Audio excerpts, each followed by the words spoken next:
Question देख रहे हैं सभी बच्चे? क्या वो पुरानी बुक होगी तुम्हारी? पुरानी बुक होगी तो नहीं बना है? ए हाँ, श्श्श, बना लो ना इधर पे, नहीं बनाए तो। ए इधर ध्यान दो अभी, ये लास्ट न्यूमेरिकल है, चैप्टर खत्म हो गया हमारा। A network of resistor is connected to a 15 volt battery जिसका इंटरनल रेजिस्टेंस 1 ओम है।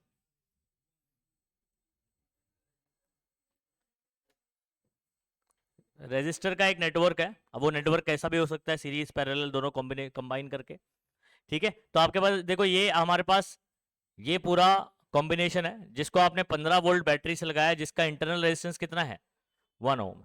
इंटरनल रेजिस्टेंस बैटरी का खुद का रेजिस्टेंस होता है, सही है, जो कि बैटरी के नेगेटिव साइड में लिखा करते हैं। ये 1 ओम हो गया। कैलकुलेट इक्विवेलेंट रेजिस्टेंस, मतलब टोटल रेजिस्टेंस निकालना है इसका। अब इक्विवेलेंट रेजिस्टेंस कैसे निकालोगे? और करंट इन ईच रेजिस्टर, मतलब आप जब करंट यहां से फ्लो करेगा तो हर एक रेजिस्टर में कितना करंट होगा, समझ आ रहा है? उसके बाद voltage drop across A B, A और बी के बीच में वोल्टेज कितना होगा, बीसी के बीच में कितना होगा, और सीडी के बीच में कितना होगा। तो ऐसे केस में आपको क्या करना होता है, मैं आपको सीधा सीधा बता देता हूं। ठीक है, सबसे पहले मैं डेटा लिख लेता हूं, डायग्राम आपको बना लेना। ठीक है, मुझे गिवन है, टोटल वोल्टेज गिवन है, स्मॉल आर गिवन है, ओके। और पूछा क्या क्या है, देखो डायग्राम भी गिवन है क्वेश्चन में। हाँ, ए अफसर सीधा बैठना, इधर ध्यान देना। फर्स्ट क्वेश्चन क्या पूछा हुआ है? आर इक्विवेलेंट, इक्विवेलेंट रेजिस्टेंस मतलब टोटल रेजिस्टेंस सर्किट में कितना है। तो उसके अंदर इंटरनल नहीं बात करेंगे अपन, ये वाले एक्सटर्नल वाले का इक्विवेलेंट बात करेंगे। ठीक है, उसके बाद करंट इन ईच रजिस्टर, मतलब अब मैं क्या करता हूं, यहां पर डायग्राम में ना आपको बता देता हूं। ये यहां से जो करंट आएगा आई, वो कितने हिस्सों में बटेगा? जैसे करंट आया, आई आया, उसको कितने रास्ते दिखाई दे रहे हैं? तो दो में बटेगा ये। आप इसको बोल दोगे I1 और, ठीक है, I2। लेकिन ये I1 और I2 एक दूसरे के बराबर होगा, बताओ क्यों? ये देखो, ये 4 ओम का है, ये भी 4 ओम का है, तो करंट यहां से आया तो ये 200 में बटेगा, ये तो जाहिर सी बात है। लेकिन ये इक्वली डिवाइड क्यों होगा, इसका क्या रीजन है? बराबर, रेजिस्टेंस क्या है? सेम, दोनों ही रास्ते में रुकावट सेम है, रोकने की एबिलिटी क्या है? सेम, तो करंट जो है वो इक्वली डिवाइड होगा। लेकिन फॉर एग्जांपल अगर इधर पे रेजिस्टेंस ज्यादा होता, फॉर एग्जांपल 8 ओम होता और इधर 4 ओम होता, तो जहां पर रेजिस्टेंस ज्यादा, जहां रुकावट ज्यादा होगी, वहां से करंट कम जाएगा, तो यहां से कम जाएगा और फिर यहां से ज्यादा जाएगा। लेकिन अगर रेजिस्टेंस बराबर रहेंगे तो करंट इक्वली डिवाइड होता है, ये बात समझ लो आप। ठीक है, तो इसका मतलब मेरा जो I1 होगा और I2 होगा ये एक दूसरे के इक्वल होगा। तो I1 I2 तो बोल दिया हूं मैंने, ये अपन फाइंड आउट करेंगे, और I1 और I2 एक दूसरे के क्या होंगे? बराबर होंगे। अच्छा, अब मुझे बताओ, ये आगे से दोनों, देख सुन, बात करेगा ना तो लाफा खाएगा, बता रहा हूं, क्लास डिस्टर्ब मत कर जरा भाई। ये दोनों करंट आ रहा है I1 और I2, ये आगे चल के क्या हो रहा है? वापस से मिल जा रहा है। फिर यहां से जो चलेगा BC में, वो कौन होगा? अगेन I होगा। I आया, I1 I2 में डिवाइड हुआ, फिर ठीक है, उसके बाद मिले और फिर वापस से, तो यहां से कौन जा रहा है? अगेन कौन जा रहा है? I जा रहा है। अंडरस्टूड? अच्छा, फिर यहां पर रेजिस्टेंस दोनों देखो कैसे बराबर, सेम है ना? नहीं है, तो ये करंट वापस से इक्वली डिवाइड होगा I1 I2 में, और ये I1 I2 क्या होंगे? एक दूसरे के बराबर होंगे। क्यों बराबर होंगे? देखो मैंने और कोई नंबर नहीं लिया, I1 I2 ही दिया। क्यों? वहां पर भले ही रेजिस्टेंस अलग लगे लेकिन इक्वल तो है ना। तो जब करंट आएगा तो वो दो रास्ते में कैसे चूज करता है? जहां रेजिस्टेंस ज्यादा वहां से करंट कम जाता है, जहां कम रेजिस्टेंस वहां से करंट ज्यादा जाता है, लेकिन दोनों बराबर रहेगा तो इक्वली डिवाइड होगा। तो मान लीजिए अगर यहां पर 1 एम्पियर 2 एम्पियर करंट एंटर करता है, फॉर एग्जाम्पल 2 आया, तो ये 2 एक एक में डिवाइड होगा, एक एक वापस से मिलेगा, फिर 2 बन जाएगा, फिर आगे चल के वापस से एक एक में डिवाइड होगा, फिर वापस मिलकर जो है वो 2 एम्पियर बन के वापस घर को जाएगा। सर्किट समझ आया कि नहीं आया? तो बहुत आसान है, आपको चीजें ऐसे समझ आना चाहिए। अच्छा, अब मैं यहां पर करंट इन ईच रजिस्टर बोला है, तो मुझे क्या नाम है, I1 निकालना है। I1 और I2 एक दूसरे के बराबर होंगे, ठीक है, ये देख लिया आपने, ये निकालना है। और क्या निकालना है आपको? I निकालना है। तो अगर आपसे करंट थ्रू 4 ओम, I1 I2 दोनों बराबर ही एक दूसरे के पता है, एंड 6 ओम भी I1 I2 ही है, तो आपने अगर I1 I2 निकाल लिया तो आपने इसके और इसके अक्रॉस निकाल दिया। I निकाल दिया मतलब आपने 1 ओम के अक्रॉस में निकाल दिया, ठीक है। सर्किट में ना ये नेमिंग कर लेना ताकि आपको समझ आए कि आपने जो यहां पर लिखा है क्वेश्चन मार्क, वो आप क्या निकालने वाले हो। अच्छा, नेक्स्ट थर्ड क्वेश्चन क्या है? Voltage drop, voltage drop across A B, V A B निकालना है, वी बी सी निकालना है, ठीक है, and V C D, D C या सी डी जो भी बोल दो। ये ओम्स लॉ क्या बताओ? Ohm's law, V is equal to I R, ठीक है। तो मेरे पास ये रेजिस्टर है, रेजिस्टर है, आपके पास एक रेजिस्टर है जिसका रेजिस्टेंस मान लीजिए 2 ओम है ना। अब यहां से करंट जा रहा है फॉर एग्जांपल 1 एम्पियर, ठीक है, ये आपका करंट है और ये आपका रेजिस्टेंस है। तो आपको पता है I इंटू आर करेगा तो क्या बनाएगा? V बनाएगा। तो V कैसे निकालोगे आप? आपको उस रेजिस्टर से जाने वाला करंट पता हो और उसका उस रेजिस्टर का रेजिस्टेंस पता हो, दोनों को क्या कर देने का? मल्टीप्लाई कर देंगे। तो I जब R से मिलता है तो V बनाता है, बस सिंपल सी बात है। तो V is equal to I R formula लगाओगे हर एक में। आई बात समझ में? अच्छा, इतनी कहानी होने के बाद मैं आपको कुछ शॉर्टकट सिखा रहा हूं, सुनो। 2 रेजिस्टर अगर पैरेलल में लगे, इनका शॉर्टकट पता है क्या आपको? R1 और R2 लिख देता हूं, 2 का पैरेलल का शॉर्टकट बताओ। नहीं नहीं, दोनों को मल्टीप्लाई डिवाइड में दोनों को प्लस। तो इसका R इक्विवेलेंट क्या होगा? मतलब RP जिसको अपन बोलते हैं, दोनों को मल्टीप्लाई डिवाइड में दोनों को प्लस। लेकिन मुझे एक चीज बताओ बच्चों, अगर अगर दोनों बराबर हैं R1 और R2 एक दूसरे के, तो R1 की जगह भी R लिखोगे,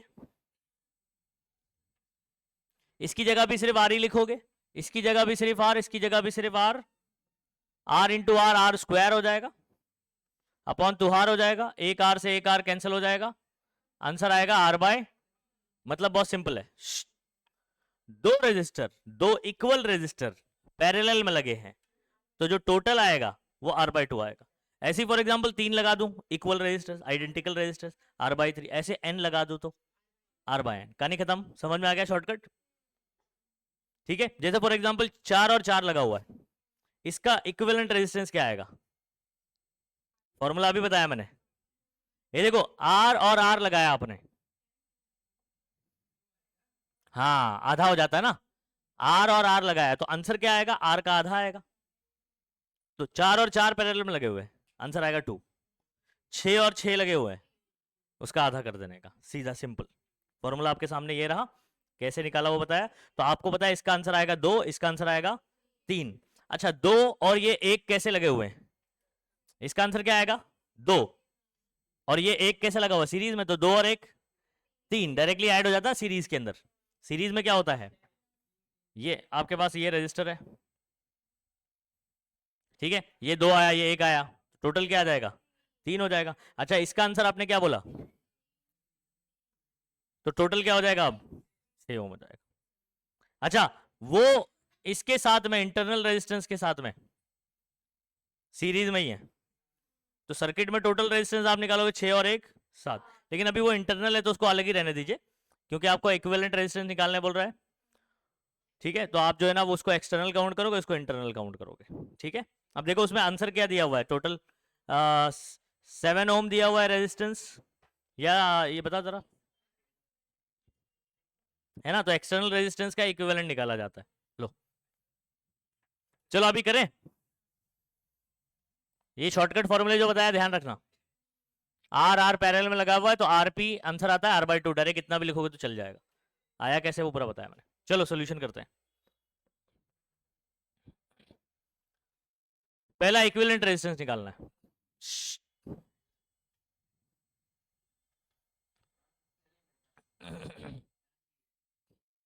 मैं सर्किट बना देता हूं तो आपको समझ में आए।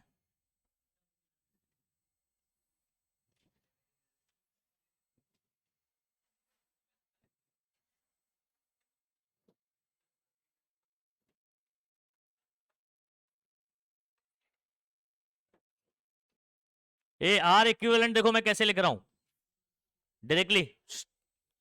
आर इक्विवेलेंट कैसे लिख रहा हूं मैं, इसका शॉर्टकट क्या हो जाएगा बताओ आंसर। 4/2 क्या लिखोगे, बोलो जल्दी फटाफट से। 4 और 4 पैरेलल लगा हुआ है, कैसे लिखोगे, 2 आएगा ना, लेकिन लिखोगे कैसे, 4/2 क्या लिखोगे, 4/2 प्लस फिर ये तो सीरीज में तो ये 1 हो गया, समझ आ रहा है।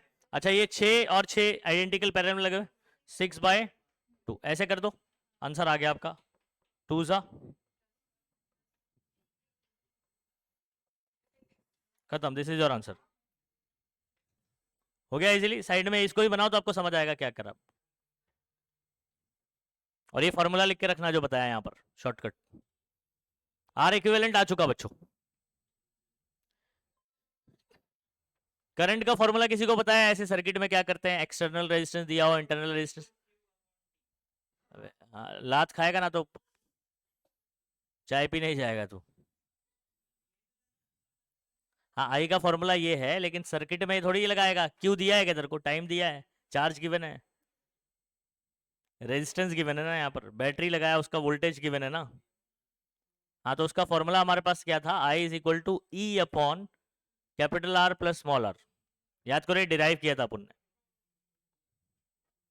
आई is equal to E M F of the battery.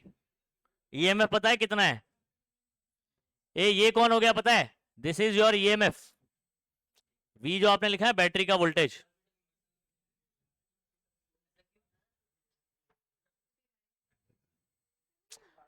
EMF नहीं मालूम, इलेक्ट्रोमोटिव फोर्स।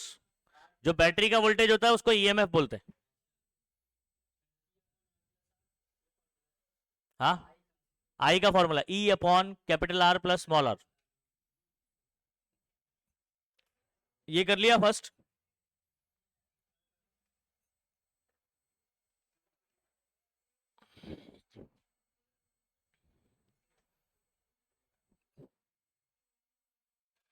अच्छा इन सब का वैल्यू क्या है, पूरा सॉल्व करके कितना आ रहा है आंसर, 6 ओम आ रहा है। तो इसकी जगह मैं एक रेजिस्टेंस बना सकता हूं और उसको लिख सकता हूं आर इक्विवेलेंट। क्या लिख सकता हूं, तो अभी सर्किट देखो कैसे सिंपल हो जाएगा, मिटाऊं उसको।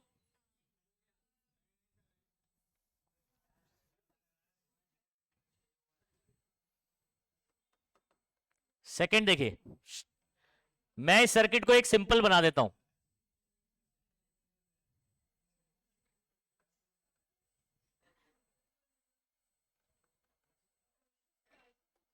ये वाले केस में हमारा इस सर्किट का एक सिंपल सर्किट ये हो गया। बैटरी का जो वोल्टेज होता है वो ईएमएफ होता है ना, इलेक्ट्रोमोटिव फोर्स। ईएमएफ का क्या फुल फॉर्म है, इलेक्ट्रोमोटिव फोर्स। ठीक है, वर्क डन टू सर्कुलेट, हाँ 1 coulomb charge unit positive charge once around the complete circuit, ऐसे बात किया था अपन ने। तो अब सुनो, मेरे पास ये आर इक्विवेलेंट है, ये स्मॉल आर है, ये इसमें आई का फॉर्मूला क्या बना करता है, ई अपॉन एक्सटर्नल रेजिस्टेंस का इक्विवेलेंट और ये इंटरनल रेजिस्टेंस, सही है। अच्छा अब मुझे बताओ ई की वैल्यू कितनी है, ई है अपना 15 है कि 1.5 है, 15 वोल्ट दिया गया है। हाँ क्वेश्चन में बोला है 15 वोल्ट, ठीक है। इधर कुछ तो दो दो बार लिखा हुआ है ऐसे। 15 वोल्ट हो गया, क्या हो गया बच्चों, 15 वोल्ट। आर इक्विवेलेंट कितना आया था, 6। ए स्मॉल आर कितना है 1, 15 अपॉन कितना हो गया 7।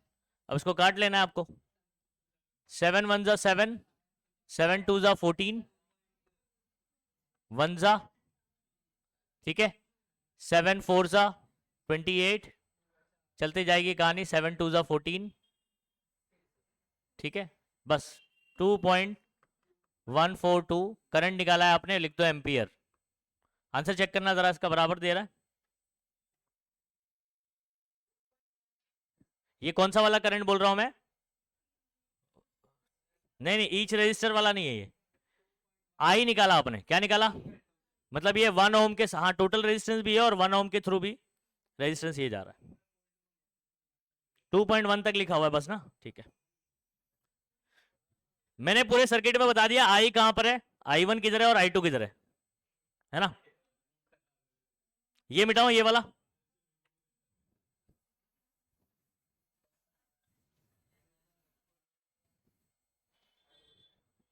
सेकंड वाला ही चल रहा है अभी। हाँ, since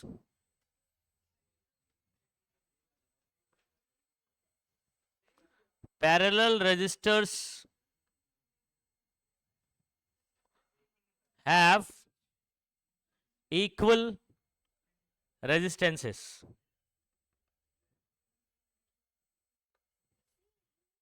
therefore current divides equally, therefore I1 और I2 एक दूसरे के क्या होगा, बराबर होगा। और ये डायरेक्टली बच्चों टोटल करंट का कितना होगा, आधा होगा। सही है ना, मैं टेक्स्ट बुक के मेथड से नहीं करा रहा हूं। यहां पर आप देख रहे हो कि दोनों रेजिस्टेंस बराबर है, तो करंट जो आएगा वो इक्वली डिवाइड होगा। और I1 I2 एक दूसरे के बराबर होंगे, जो कि टोटल करंट के क्या होंगे, आधे होंगे। टोटल करंट मेरे पास कितना है, 2.142 है, सही है। और डिवाइडेड बाय 2 करेंगे तो 2 1 जा 2, 2 7 जा 14, 2 1 जा 10, तो ये आपका हो गया 1.071 एम्पियर। ठीक है, अब सुनो, अभी आंसर क्या कर सकते हो, देयरफॉर सुनो, current through 4 ohm and 6 ohm, I1 I2 है ना, दोनों बराबर है, कितना हो जाएगा 1.071। And current through 1 ohm resistor is, 1 ohm से कितना जा रहा है, आई जा रहा है, आई की वैल्यू कितनी है 2.1। 4 ओम से और 6 ओम से कितना जा रहा है, I1 I2 जा रहा है, जो कि कितना है 1.071। तो आप यहां पर थियोरेटिकली लिख सकते हो समझाने के लिए एग्जामिनर को, ठीक है, क्योंकि अपने अलग मेथड से किया हुआ है। तो यहां पर बोलेंगे देयरफॉर करंट थ्रू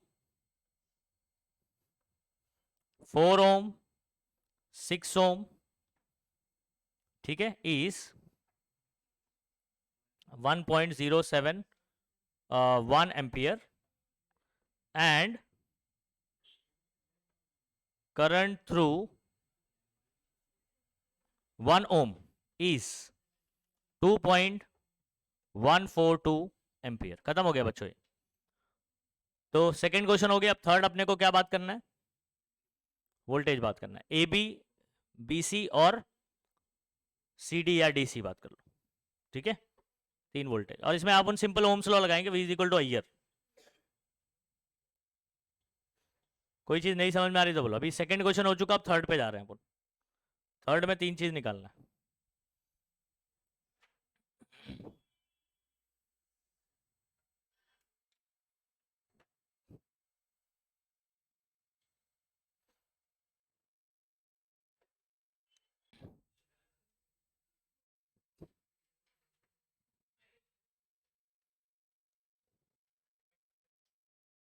चलो मैं आगे ही करवा देता हूं, उसको मिटाना क्या इसको। ये थर्ड मुझे क्या निकालना है, VAB। क्या निकालना है, वोल्टेज अक्रॉस AB। ये 4 ओम वाला है ना, ये A पॉइंट है और ये कौन सा पॉइंट है, मैं इसका ना एक इक्विवेलेंट सर्किट बना रहा हूं। सुनो क्या बना रहा हूं इसका एक, ये 4 4 का कितना आता है आंसर, 2, सही है। इसमें से करंट I1 जा रहा है, टोटल करंट कितना जा रहा है, I, टोटल करंट कितना जा रहा है, I1 I2 मिला के कितना जा रहा है, इसमें से I तो जा रहा है। इक्विवेलेंट रेजिस्टेंस हो गया 2 ओम, टोटल करंट हो गया I1 और I2 का सम, कौन था वो, I। अब मुझे बताओ, ये मेरे पास A पॉइंट है, ये B पॉइंट है, तो अगर मुझे VAB निकालना है, फॉर्मूला क्या करूंगा, I इंटू, नहीं आ रही बात समझ में, तो यहां पर आप क्या करोगे, I into V A B is equal to total current I into मेरा रेजिस्टेंस कितना है, इक्विवेलेंट। आप ऐसे भी कर सकते हो, 4/2 भी लिख सकते हो। कैसे आया 4/2, आई बात समझ में? okay. तो डायरेक्ट मैं ये साइड में बना लो तो आपको समझ आएगा क्या हो रहा है। आई मेरा कितना है टोटल करंट, हो गया 2 2 जा 4 8 2 वोल्ट, खत्म हो गया।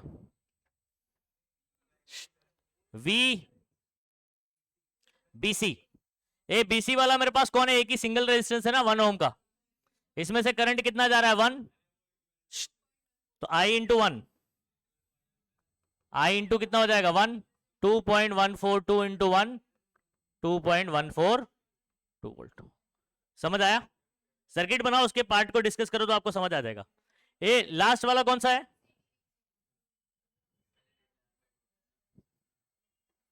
6 सी डी, इसका इक्विवेलेंट देखो, इसका इक्विवेलेंट 3 हो जाएगा कि नहीं बताओ?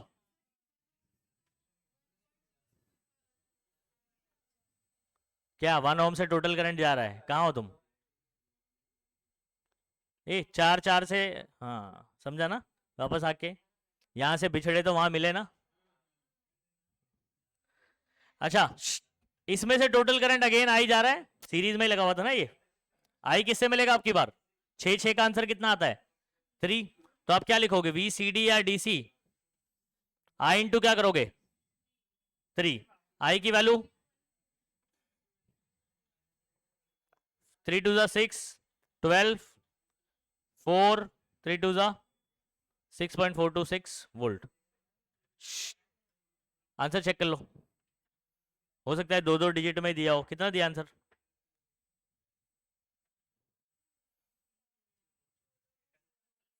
बताओ।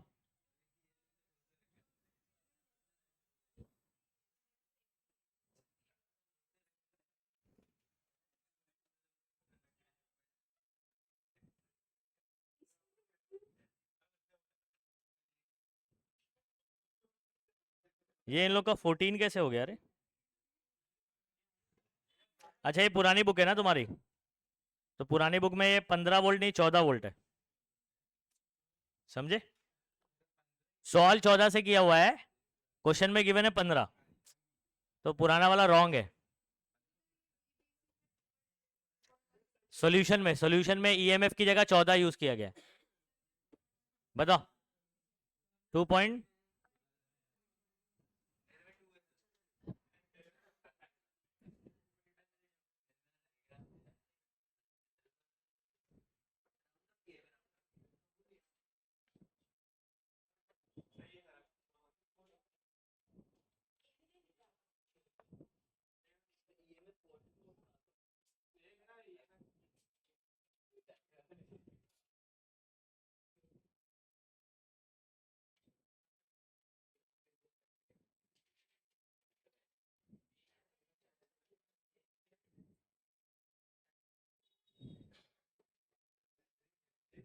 इन्होंने क्या किया है, ये 2 पॉइंट किधर गया, ये 2 डिजिट तक किया ना, फिर उसका आधा 1.05 हो गया, 2.1 ही माना तो, लेकिन एक्चुअल में वो नंबर और ज्यादा है ना, अपना बराबर है 4 डिजिट में अपना मोर एक्यूरेट है, मोर एक्यूरेट।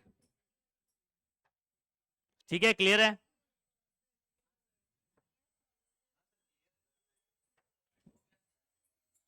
चलो नेक्स्ट, ये देखो यहां से ना आपको ये सब एमसीक्यू डिस्कशन कर लेते हैं। अच्छा पावर वाला टॉपिक पहले ही है ना अपना, जरा चेक करना तुम लोग को जो आ रहा है, बताना जरा।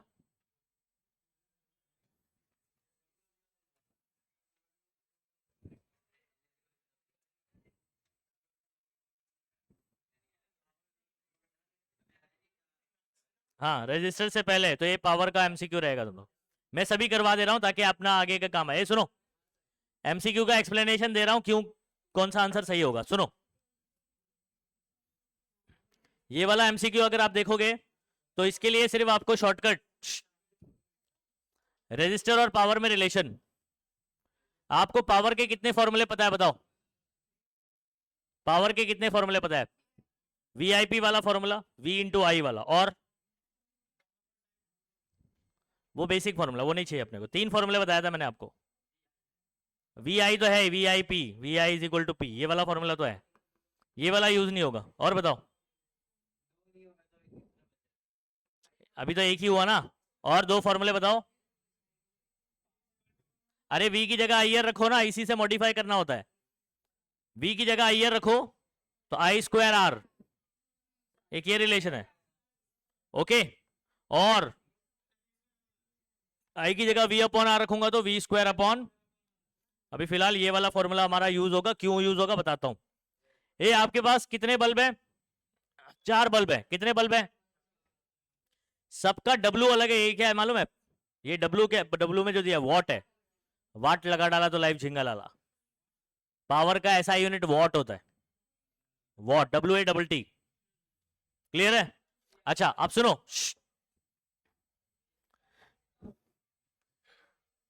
ठीक है, अलग अलग पावर के आपके पास बल्ब है। ऑल ऑपरेटिंग एट 230 वोल्ट, मतलब सबको आपने जो वोल्टेज दिया है वो क्या है, मतलब चारों बल्ब के लिए क्या सेम है, वोल्टेज सेम है। क्या सेम है? तो वोल्टेज मेरा ये फॉर्मूले में या तो ये फॉर्मूले में। अच्छा पूछा क्या है मुझे, which of them has lowest resistance. Resistance के बारे में पूछ रहा है, वोल्टेज सबका सेम है, पावर गिवन है, पावर वोल्टेज रेजिस्टेंस, बताओ कौन सा रिलेशन, कौन सा रिलेशन इस्तेमाल करूं? थर्ड, बोलो नहीं समझ में आया ये। वोल्टेज गिवन है, वोल्टेज सबका सेम है, रेजिस्टेंस पूछा है, पावर गिवन है, अब यही वाला यूज होगा। अब मुझे एक चीज बताओ, सबका इस रिलेशन में वोल्टेज सबका सेम है ना, तो पी और आर में क्या रिलेशन है? कहानी खत्म। पी और आर में क्या रिलेशन है?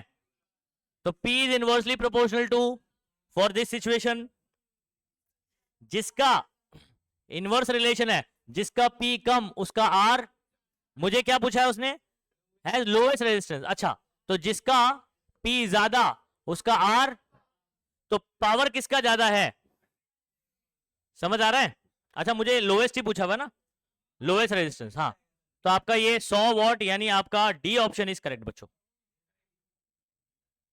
समझे? सीधा सीधा कुछ कैलकुलेशन नहीं करना है, सिर्फ रिलेशन से आंसर होता है। तो रिलेशन आपके पास 3 रिलेशन है, उसमें से यूज कौन सा करोगे? वी स्क्वायर बाय आर, कौन सा इस्तेमाल करोगे? और वहां पर आपको पी और आर में क्या रिलेशन है? मुझे पूछा है रेजिस्टेंस सबसे कम किसका होगा? जिसका पावर ज्यादा होगा। पावर किसका ज्यादा है? 100 वॉट का, आंसर आ गया 100 वॉट। क्लियर है सभी बच्चों? अच्छा इसी में अगर सवाल ऐसे पूछता, अगर ऐसे सवाल पूछता, विच बल्ब हैज हाईएस्ट रेजिस्टेंस, तो 25 होता, खत्म हो गई कहानी। तो सवाल ऐसे बदल सकता है एग्जाम में। चलो नेक्स्ट, रिलेशन लिख लो। हाँ ये तो आप बता ही सकते हो। ओमिक नॉन ओमिक पता है? ओमिक नॉन ओमिक मालूम है? ओम्स लॉ ओबे करेगा, जो ओम्स लॉ ओबे करेगा वो ओमिक, जो नहीं करेगा वो। Which of the following is an ohmic conductor? Ohmic बताने का, ओम्स लॉ जो ओबे करेगा, हाँ नाइक्रोम का वायर होगा। समझ आ रहा है? ये आंसर होगा, डी वाला आपका ऑप्शन सही रहेगा। नेक्स्ट, चलो रियोस्टैट इज यूज्ड, रियोस्टैट क्यों इस्तेमाल करते हैं? हाँ करंट और वोल्टेज कंट्रोल करते हैं, लेकिन आप उससे चेंज क्या करते हो? रेजिस्टेंस को चेंज करते हो। क्या चेंज करते हो? Known change of resistance in the circuit to alter, to continuously change the resistance in any arbitrary manner, मतलब कैसे भी आप आगे पीछे कर सकते हो। बी ऑप्शन इज करेक्ट, ठीक है। And thereby alter the current, और जिसकी वजह से करंट भी चेंज होता है। कोई भी दिशा में आप आगे पीछे करते रहोगे, स्लाइड करोगे, ठीक है, रैंडमली कितना भी चेंज होगा वो नोन नहीं होगा, वो रेजिस्टेंस बॉक्स में होता है, जितना निकालोगे उतना रेजिस्टेंस हो जाता है। अच्छा ये वाला क्वेश्चन इंपॉर्टेंट है, यहाँ ध्यान दो, स्ट्रेचिंग वाला केस है, स्ट्रेचिंग वाला केस है, इसको नीट में हम लोग अलग से डिस्कस करते हैं।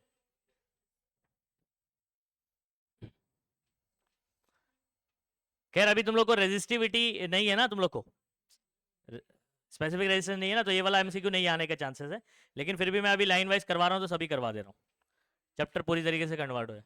रो is equal to R A by L है कि नहीं बच्चों? राल वाला फॉर्मूला बताया मैंने। स्पेसिफिक रेजिस्टेंस का फॉर्मूला याद है? पीछे बॉयज बात नहीं करेंगे। यहां पर एल को यहां भेजो, ए को भी यहां भेजो, रोले बाय ए। आर का फॉर्मूला क्या बन जाएगा? Rho L by A. Clear है? यहां तक समझ में आ रहा है? अच्छा, तो मेरे पास रेजिस्टेंस का ये फॉर्मूला बनके निकल कर आ गया। सुनो, ये किसका है? कोई तार है मेरे पास जिसका ये वाला जो एरिया होता है ना, इसको ए बोलते हैं, एरिया ऑफ क्रॉस सेक्शन, जो कि सर्कुलर है, तो A is equal to pi R square होता है। क्या होता है? और ये इसका लेंथ होता है, इसका रेजिस्टेंस आर होता है। अब आर का लेंथ और एरिया दोनों पे डिपेंडेंसी होता है, लेंथ और एरिया दोनों पे डिपेंडेंसी। आपको बोल रहा है कि स्ट्रेच करते हो, आप इसको खींचते हो, तो आपको बताया कि ये लंबा तो हो गई, उसके साथ पतला भी हो जाएगा।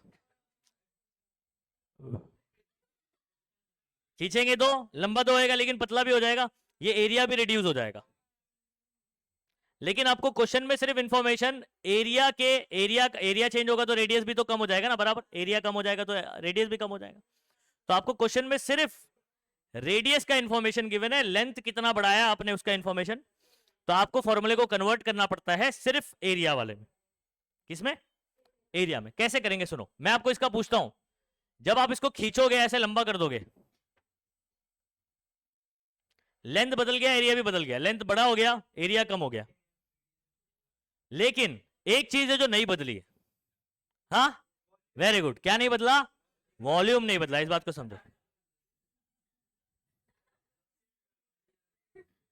एक चीज है जो नहीं बदलेगी, वो कौन है? तो आपको क्या करना पड़ता है? सबसे पहले इसका वॉल्यूम का फॉर्मूला बनाते हैं। एरिया और लेंथ मल्टीप्लाई करेंगे ना, ये होता है वॉल्यूम। एरिया ऑफ सिलेंडर, देखते हैं आपको एरिया ऑफ सिलेंडर याद है कि नहीं।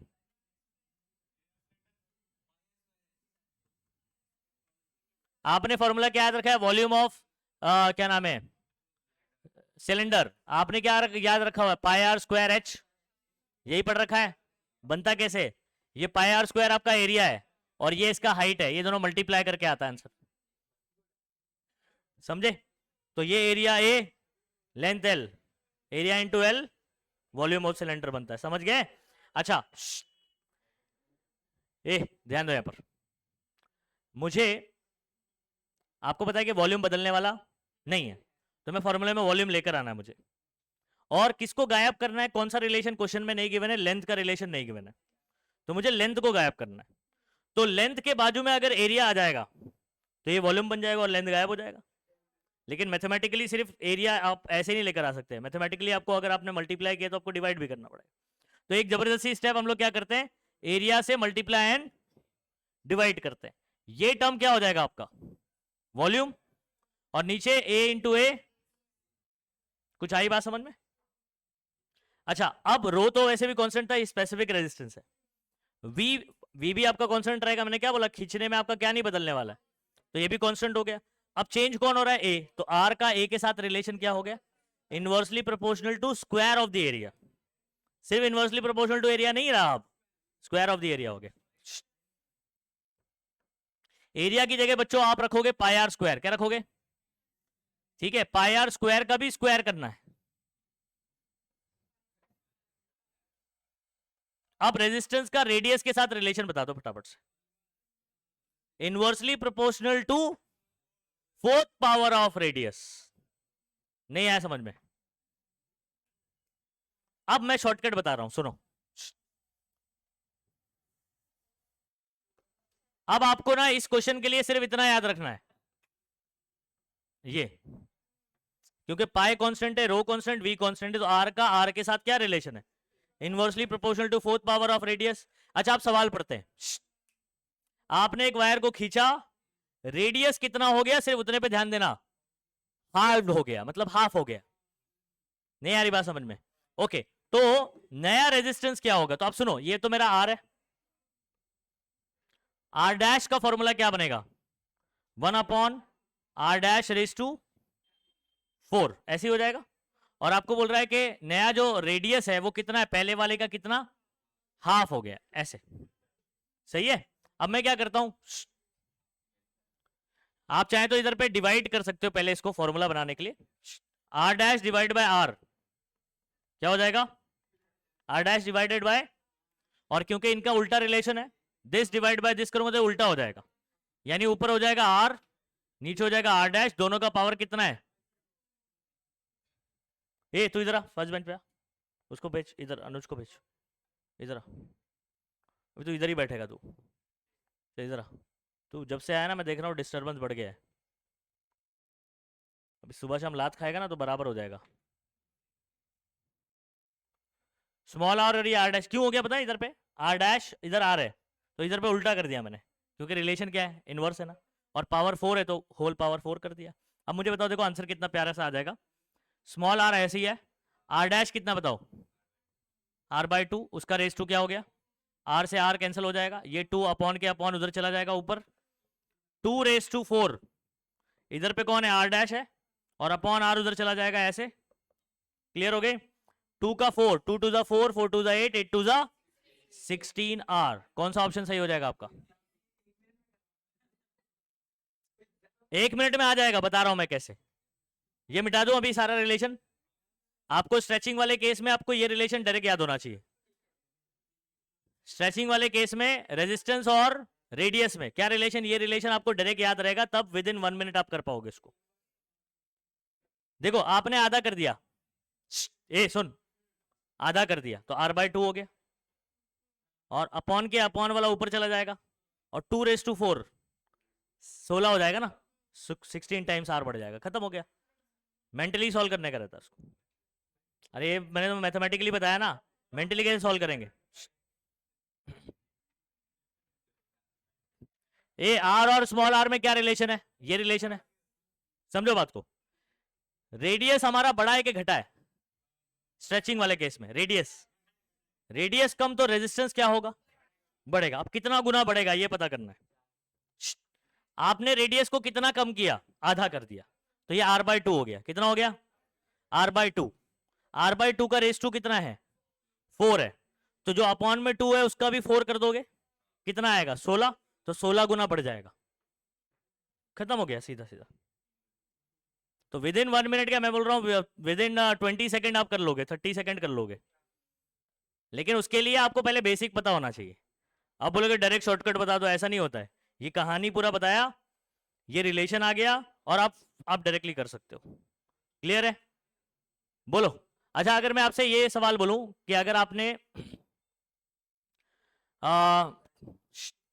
रेजिस्टेंस को फॉर एग्जांपल 1/4 कर दिया, स्ट्रेचिंग वाला ही केस है, 1/4 कर दिया, मतलब आर बाय 4, तो आप बताओ आंसर क्या आएगा।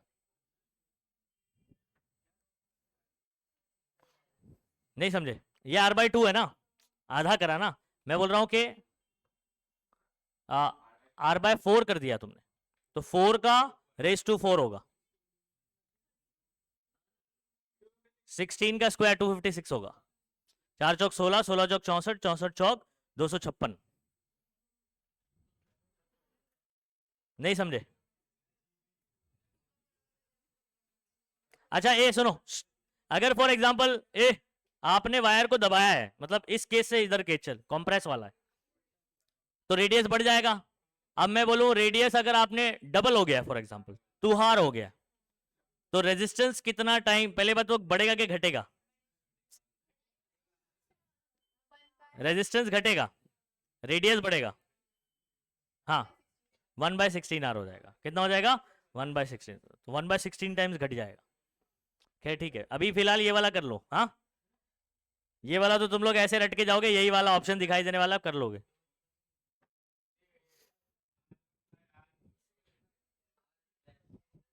ये डिवाइड करने का प्रोपोर्शनलिटी, हाँ क्या हुआ, डिवाइड किया मैंने आर डैश अपॉन आर, और ये पूरा टर्म डिवाइड बाय ये पूरा टर्म, क्योंकि इनवर्स है ना तो उल्टा हो जाएगा, इधर डैश अपॉन विदाउट डैश है ना, तो इधर पे विदाउट डैश अपॉन डैश हो जाएगा, और पावर कॉमन कर दिया, प्रोपोर्शनलिटी कांस्टेंट कैंसिल हो जाता है। ये हो गया, ये done. 16 R is your answer.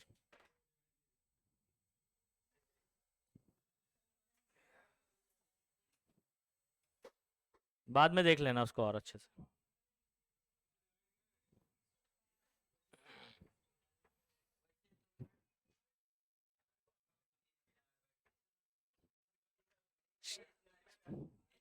ये देखो, ये दो ही एमसीक्यू है जिसमें ज्यादा दिमाग लगाना है अपने को। कौन सा? फोर्थ वाला और ये फिफ्थ वाला। ए थोड़ा आवाज कम करते रही। हाँ, सवाल आपको दिया हुआ है मास का रेशो। देखो आपके पास ना, ये आपके पास मेटल के वायर हैं। कितने वायर हैं? 3 वायर है। कितने वायर हैं? इनका मास का रेशो क्या है? पहले वाले का मास, दूसरे वाले का, तीसरे वाले का। क्या रेशो दिया है? 1 रेशो, सेम मेटल, एक minute, masses of 3 wire as a ratio 1:3:5 and their length, यानी लेंथ का रेशो क्या दिया हुआ है?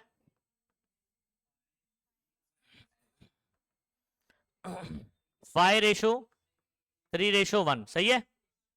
किसका रेशो पूछा हुआ है मुझे? Ratios of their resistance. तो पहले एक काम करते हैं, रेजिस्टेंस का वो फॉर्मूला लेकर बनाते हैं जिसमें मास और लेंथ आता हो। अब बोलेंगे सर मास तो आता ही नहीं है, तो आपको बनाना पड़ेगा। कैसे बताता हूं। आर का फॉर्मूला आपने रोले बाय पढ़ रखा है। ये रो डेंसिटी नहीं है, दिस इज स्पेसिफिक रेजिस्टेंस और रेजिस्टिविटी। इसको हाथ नहीं लगाने का, वो कांस्टेंट रहता है। लेंथ को हाथ लगाने का नहीं। क्या? लेंथ अपने को रेशो दिया हुआ है, अपने को एरिया नहीं चाहिए यहां पर। अच्छा, मैं आपको एक चीज बताता हूं। वायर के अंदर अभी आप लोग ने देखा, इसका वॉल्यूम का फॉर्मूला क्या होता है? एरिया इंटू लेंथ होता है। ठीक है, एरिया इंटू लेंथ, ये आपको वॉल्यूम पता हुआ है। सही है।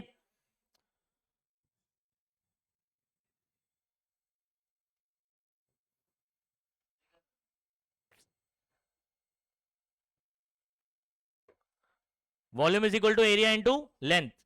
डेंसिटी, मास, डेंसिटी, मास लेकर आना ना। क्या आपको पता है डेंसिटी का सिंबल अब मैं रोज इस्तेमाल नहीं कर रहा हूं, डी इस्तेमाल कर रहा हूं। तो डी यहां पर कौन है? डेंसिटी। किसी को पता है? Mass upon volume. तो इसका, इस वायर का मास मान लीजिए एम है, और अपॉन में इसका वॉल्यूम वी। मास अपॉन क्या आ गया? वॉल्यूम आ गया। अच्छा, अब वी को यहां भेज के इसको यहां भेज देता हूं, तो क्या बन जाएगा? डेंसिटी कांस्टेंट रहती है। मटेरियल अगर सेम है तो डेंसिटी कांस्टेंट रहती है।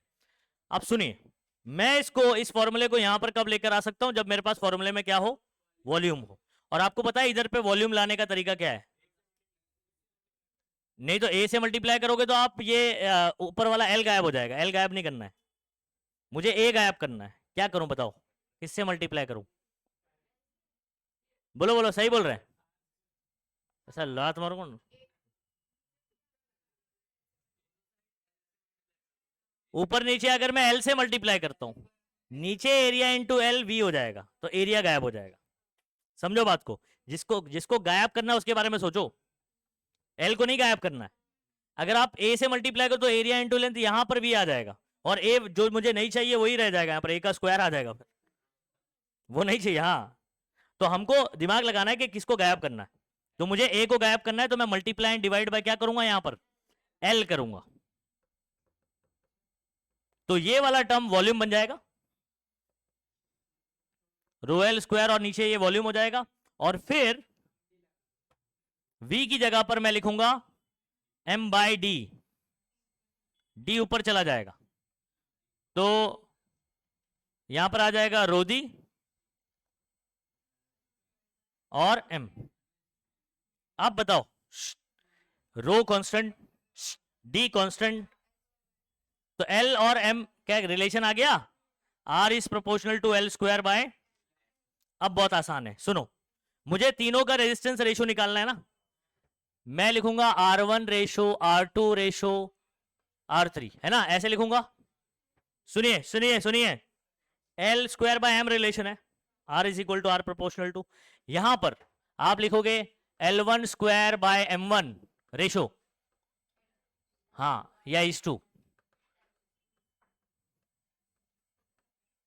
ठीक है, अब बताओ L1 मेरा कितना है 531, तो 5 स्क्वायर 3 स्क्वायर और 1 स्क्वायर अपॉन में मास 135 क्लियर है। 5 का स्क्वायर बताओ, एक 3 से कैंसिल और 1/5 आ रहा है। अच्छा मुझे अपॉन में 5 को क्या करना है, गायब करना है, पूरे टर्म को मल्टीप्लाई बाय 5। तो अगर मैं इसको मल्टीप्लाई बाय 5 करता हूं, इसको करता हूं और इसको करता हूं, तो यहां से 5 गायब, 25 पंजे 125, 15 और सॉरी 1, 5 5 कैंसिल हो जाएगा, आ गया इस तरीके से। समझे? ये दो ही एमसीक्यू जो थोड़ा सा कॉम्प्लिकेटेड है, थोड़ा सा कॉम्पिटिटिव लेवल के क्वेश्चन आपको दे दिया है। समझ आ रहा है? जो आपके सीईटी और नीट वगैरह के जैसे सवाल होते हैं। ठीक है,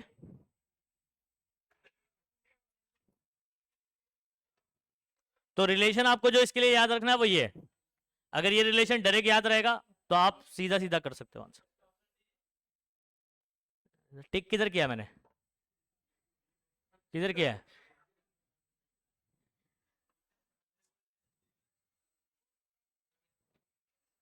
आगे वाले को छेड़ने में अगर बिजी रहोगे ना तो समझ नहीं आएगा कि किधर पे क्या चल रहा।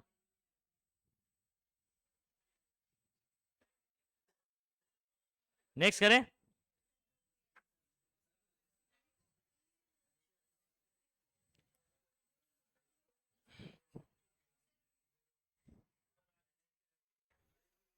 वैसे एमसीक्यू है, आप लोग यूजुअली क्या करते हो, रट्टा मार के चले जाते हैं, इसका ये आंसर है, इसका डी है, इसका ए है। वो तो एग्जाम का अगर नहीं पढ़ के गए तो वैसा पूछते हैं, लेकिन जब एग्जाम के लिए पढ़ के जाते हो तो आप सिर्फ यही पढ़ गए, हाँ इसका ये आंसर है, इसका ये आता कैसे है उसके बारे में कोई जानता नहीं। क्योंकि अभी कॉलेज के एग्जाम में यूजुअली कैसा है, यही सब सवाल पूछ लेते हैं, तो अगर रट के चले जाते हो हम पीछे के आने वाले हैं, क्योंकि उसके पीछे की कहानी बहुत लंबी रहती, और फिर जब आप लंबी कहानी सीखने के बाद फिर शॉर्टकट अप्लाई करते हैं। चलो नेक्स्ट करें। अभी आपके थियरी में तो ये सब रिलेशन भी नहीं दिया हुआ है, कैसे क्या करना है, एमसीक्यू दिया है तो।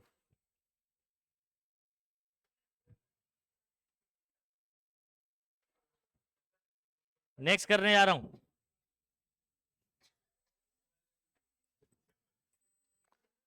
ये वाला सवाल देखेंगे।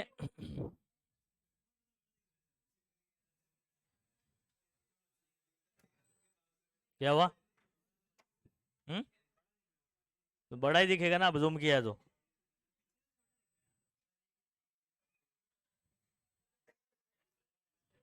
इधर बताओ, एक बैटरी है, ध्यान रखो यहां पर, आप सर्किट बनाओ उसका। अभी मेरा ये थोड़ा आने में टाइम लगेगा।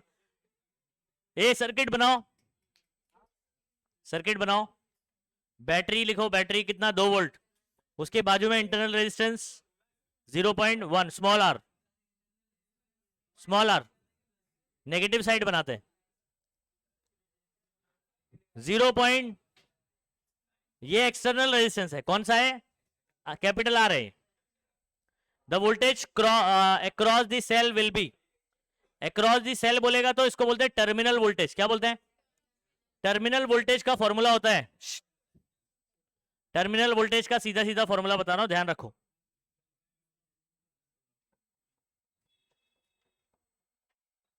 E माइनस आई आर, ये कौन है, E है, ये कौन है, ये कौन है, स्मॉल आर, ये कौन है, कैपिटल आर। समझ आ रहा है?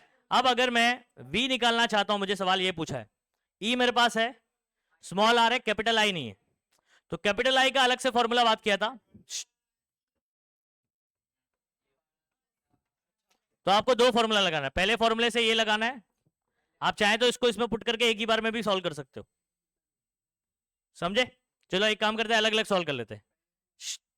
E कितना बताओ 2, कैपिटल आर कितना है 0.9, स्मॉल आर कितना है 0.1, ये 0.9 0.1 1.0 हो जाएगा ना, तो 2 ही आ गया। अच्छा इधर आ जाओ, ये है 2, आई है 2 और ये है 0.1, 2 माइनस 2 1 2 यानी 0.2, 2 minus 0.2 1.8. B option is correct.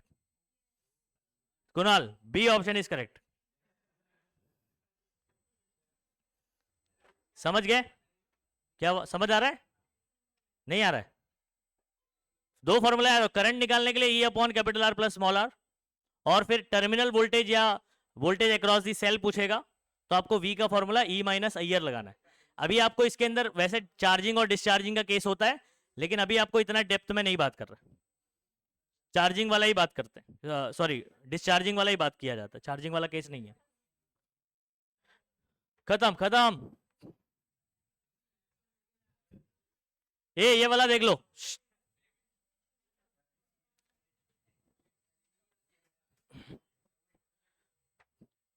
Combination of sales, ये भी तुम लोग को भवंस वालों को नहीं आएगा अभी, क्योंकि सेल वाला नहीं है ना combination of cell last topic. लेकिन अभी पूरा एमसीक्यू करवा ही दे रहा हूं मैं.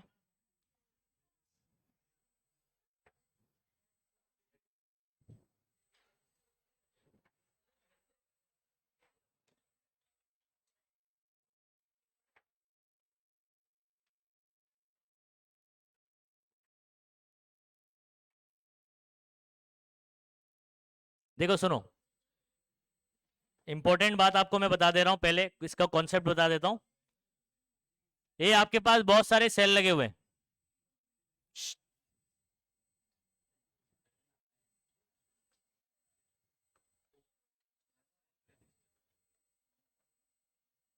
ये जो छोटे छोटे आर बना रहा हूं, ये क्या है? इंटरनल रेजिस्टेंस है एक बैटरी. तो मतलब पहली बैटरी, दूसरी, तीसरी, चौथी, पांचवी एंड सो ऑन. ठीक है, डॉट डॉट डॉट ऐसे बना देता हूं. अब 100 पूरे ऐसे लगे, ऐसे अभी बात नहीं करना है, रुको.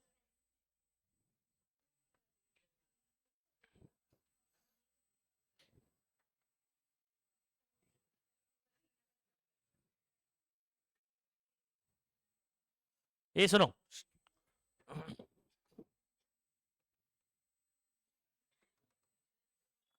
ये सुनो, पहले क्या किया हुआ है यहां पर आपका, बहुत सारे सेल सीरीज में लगे हुए हैं. कितने लगे अपने को मालूम नहीं है, और जितने सेल सीरीज में लगे वैसे ही सेम आपके पैरेलल में ऐसे लगा दिया गया.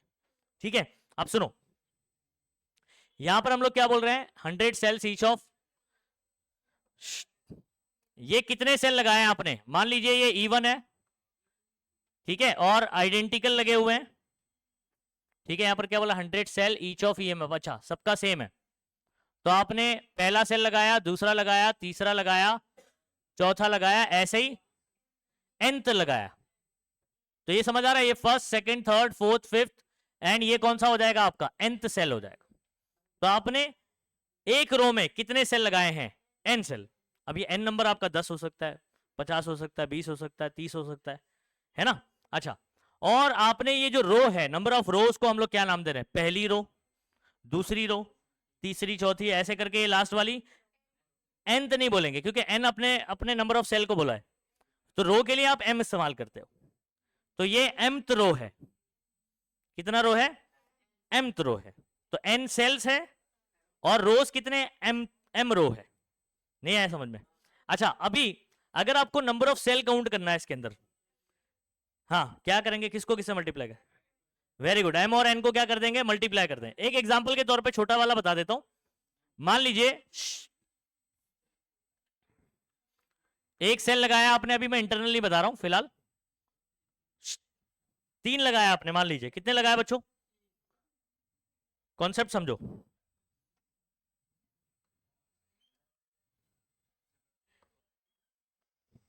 3 रो में लगाया, 3 सेल 3 रो में लगाया. टोटल कितने सेल आप यूज कर रहे हो? टोटल कितने सेल? बिना बनाए कैसे कर सकते हो? 3 सीरीज में लगाया हुआ है, 3 रो है, इन दोनों को मल्टीप्लाई कर दो. 3 तिया कितना आ जाएगा? 3 3 9 आ जाएगा. बोलो, क्लियर है?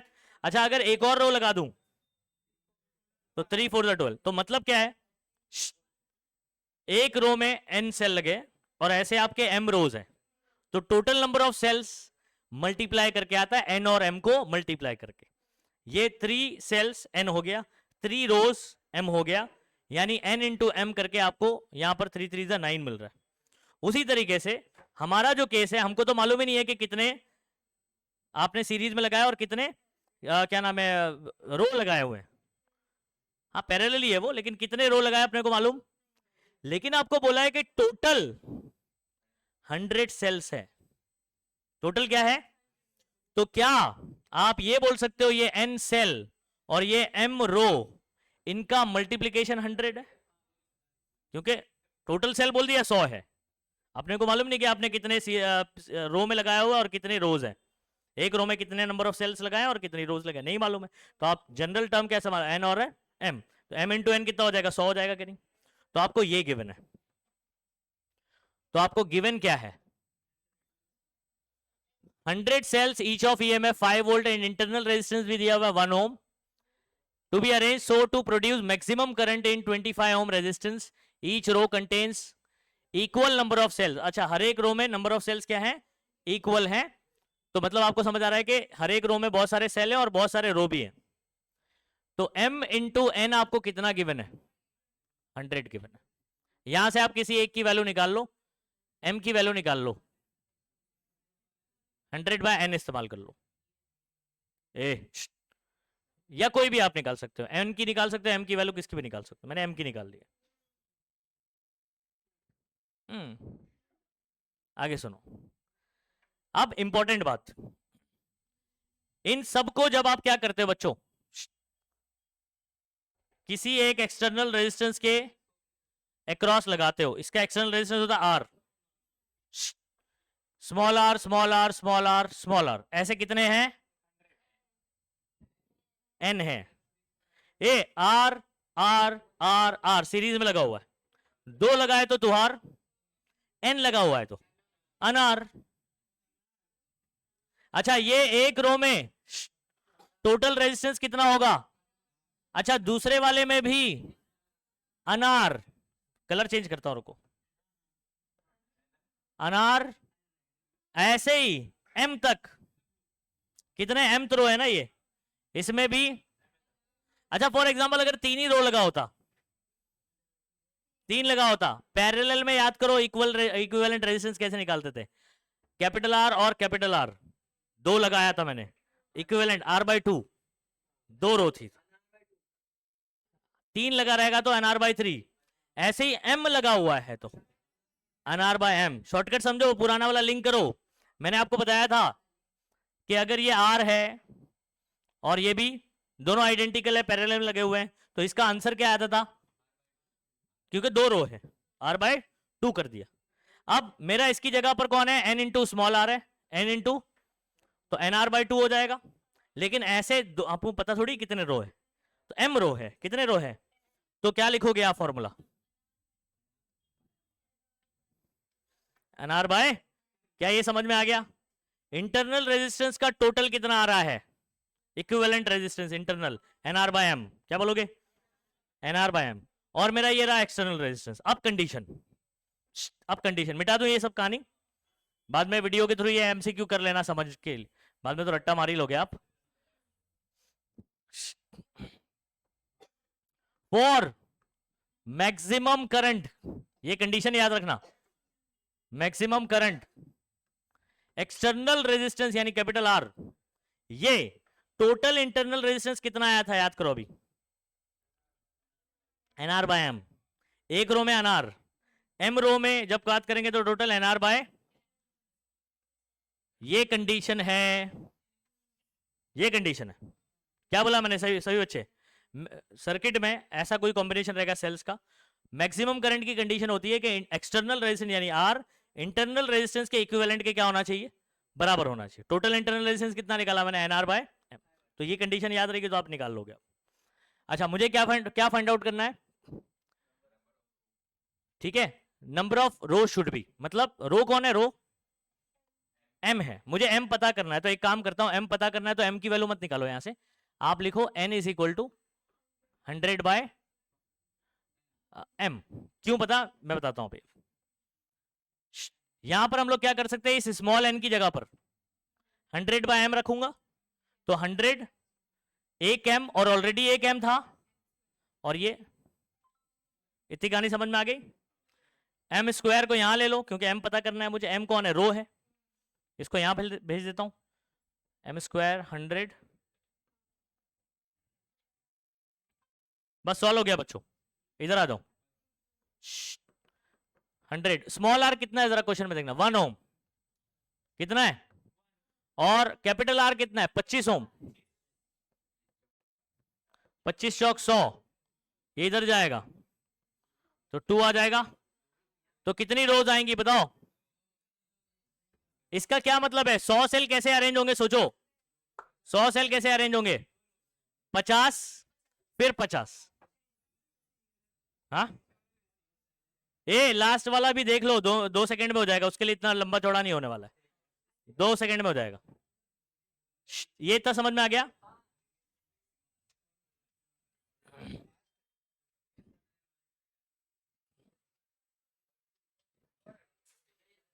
ये इधर सुनो,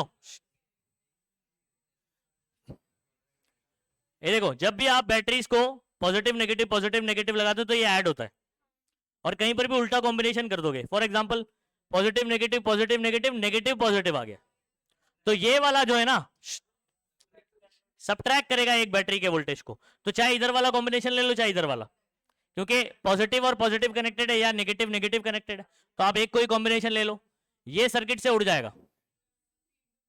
अब देखो ये कितना है 1.5 1.5 कितना हो जाएगा टोटल, खत्म, दिस इज योर आंसर, ठीक है।